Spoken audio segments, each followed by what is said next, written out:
This is Margaret in Windsor, and I wanted to just show you the back here where I live. I have been living at Airport Quality Inn in Roanoke. Um, if I can talk, last night was bad. I don't know how to put this down and make it. It takes so many videos to try to get the point across, and I think people they don't grasp or don't want to get involved themselves. I don't know. Let me say this: there's other videos, quite a few. I did have Facebook until it was hijacked. I got it for a minute yesterday, which was odd on somebody else's desktop, which was odd in itself. But what I wanted to say and get to it is I wrote a book about mind control, medical malpractice.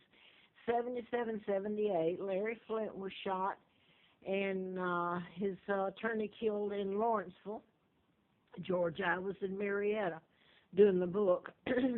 Larry McDonald was a U.S. congressman. I'm giving you a background here if I can so you know where I'm coming from with it. But they were into mind control. You can modify behavior. This is back in 77, 78, and long before then. You teach a person the Morse code at a low level. You're using frequencies and everything, and it's the agencies that are doing it. MK Ultra. You don't have to accept what I'm saying, other than the ones that were done, the murders and everything that were done in patterns. Other people can't come up with that. They can't. So it can be proven. Mind control is invisible. So in Congress in '53, they had MK Ultra up before Congress, and give them a slap on the wrist. And you know, do you hear anyone talking about it? You have to go to YouTube, or you have to go to Google, and you can come up with some information, good information on mind control. Now, they're the ones that have continued, and I'm going to say this real quick. They've continued with the Gabby Gifford and the Tucson, Arizona shootings, the Sandy Hook shootings, and the Grand Theater. And I want to focus on that one at the moment. The Grand Theater Homes is being treated is torture for mental illness, mind control, and I want to say it again. My God, I can't believe that it's not on every news media and everything. Mind control has to be stopped. I don't know that they have to deprogram them, but they have to stop it. And the mental illness has nothing to do with mind control. To give someone who's under mind control psychotic drugs and to treat them for mental illness is the most gross malpractice. It's not malpractice, it's killing them. So, you know, what do you do with the psychiatrists who have shut the whole thing up, the serial murders? Half of them, and it can be proven, half of them were acting under mind control. They're victims too, like the Virginia Tech, the shooter there was from South Korea. A student shot 32 and then shot himself, and that's what they programmed them to do. And the psychiatrist finished school at Virginia Tech that shot all of those at Fort Hood. He was born here in Roanoke. Now then, I'm going to say I was kidnapped from Buckingham Palace in '41. I was 2 years old, brought to Moulton, Alabama on a pigsty. That's all it was I grew up on. I was told I was a twin, Peggy Dempsey Childers. Both twins, Carl and Peggy, were dead. They were born illegitimate, and their mother had killed them. So I'm going to fast forward. I was flown out to Flint's after the doctor I wrote about. Well, I'd been given antifreeze April the 1st of '80. I had a letter from the U.S. Attorney January the 23rd of '79, and I thought it was because of the book. I got antifreeze put in me April Fool Day. Here it is, April Fool Day today, 34 years later. And I ended up, I mean, that was hell. You'd have to see what was done to me then. I mean, it would be hard for the world to look at it, and people here in this country who say they're free and good and kind, oh, it was a hellhole.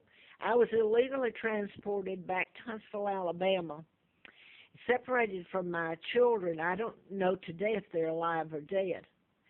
And I worked for the district attorney, Fred Simpson, in about May of '80 till December. He was up for re-election, and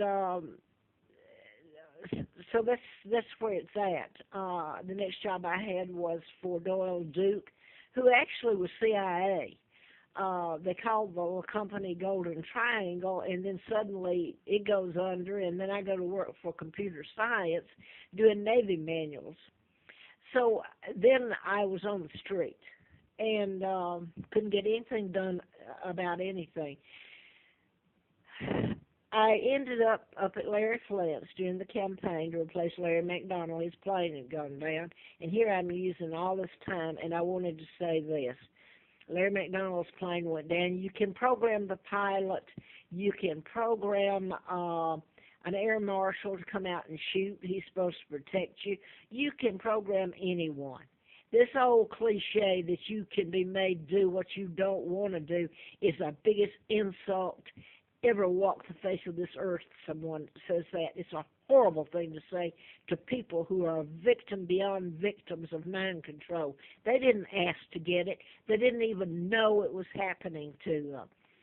And here some of them die in the electric chair or die like Timothy McVeigh, Oklahoma City murder, bombings. My God, he told everybody the Army military put chip up his rear.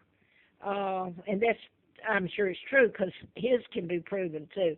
Now then, what they've done with me here, when I came here in '86, Roanoke, I had no money. I was shut down. And if you've got a badge or you FBI or you're a U.S. Marshal, U.S. Marshals are witness protection. I was never told that. All I know is that the FBI, like I say, were in play back in '79. I understand now they went back to when I was kidnapped, really. And Hoover and O'Sullivan and, well, you go on and on there. I'm not sure the FBI weren't, I don't know. I don't know the best of the lot anyway. But to make sense, my illness, I'm allergic to chemicals, and I should be able to live most places. I mean, I've gone into a hospital to get a tox recently, all through the hospital, all through, and sit there for hours where all this stuff is going on, and I'm perfectly okay. I went to get an x-ray, was sent there. I could exist anywhere unless I'm force-fed, and I'm going to go back to Carl Barton. His wife, after I was up on Roanoke Mountain, and he's retired Virginia State Trooper, and he told me, well, his wife did. They brought me down because in the middle of the night up there, someone poured fuel all over my tent, and I had to sit out in the dark on a bench till daylight. His wife, Linda, brought me down to Affordable Corporate Suites in Roanoke, and she paid the deposit, and it looks on the surface like they're doing a nice thing for me, unless you see what's behind it all. So I started to hug her. I paid everything else and stayed 17 months, and this destroys my body. I stayed with fumes being put in there. All you have to do is get these people where I've lived, and it's really been controlled environment, where I've been forced to suck up fumes. It tears my body apart. My immune system goes haywire on itself. My lungs, kidneys, livers, veins. Besides, I could have a stroke, heart attack. Besides the lifestyle you live right now, I've had my equilibrium whacked out just about. So I'm going to fast forward. Anyway, let me get back to that before the tape goes out, and it's going out now. And nobody, I can't do this again.